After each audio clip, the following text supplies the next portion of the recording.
So what we learned from this ayah is, there's a learning and a lesson here is that Allah subhanahu wa ta'ala doesn't curse anyone, but only because of their disbelief. So it's not like we should say, because Allah subhanahu wa ta'ala cursed them, which is why they were not disbelieving. But actually, I just wanted to clarify this point, that it is the other way around. They started with disbelief. They started with doubt. They started thinking that what we have or what we can do is right. So we are not open to anything new or anything that the Holy Prophet Sallallahu Alaihi Wasallam was bringing to them or preaching them as a final messenger of Allah. Although they had signs in Torah, we learned that earlier in the earlier lessons as well, that they knew that the last Prophet Sallallahu Alaihi Wasallam will come, but they were not believing. And in the coming ayahs, we'll also learn the reason why they were refusing to believe in what he was saying to them.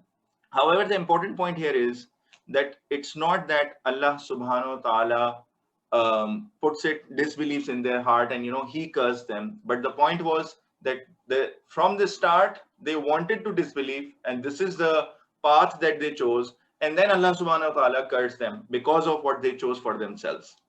If you recall, we learned about two paths. One is a wrong path, there is a right path, right? And we asked in Surah Fatiha, the first surah of the Holy Quran, we asked and we prayed to Allah subhanahu wa ta'ala to guide us on the right path so that we can follow the right path. And here what we learn is, when a person chooses a path, it is made easy for him or her or them. So what is the point? Once you want to do the right things, and once you pray to Allah subhanahu wa ta'ala to do and guide you for the right path will be made easy for you. Even if there are difficulties from the start, even if something looks tough, it is the right thing to do. For example, if you have to speak the truth, you have done something wrong, now you have to speak the truth. It may seem tough from the start, but once you will say it, you will be in a better position. So we have to always choose the right path. And in this case, in the previous ayah, we learned that they themselves disbelieved. They chose the wrong path, after which Allah subhanahu wa ta'ala cursed them and they could not get the right guidance.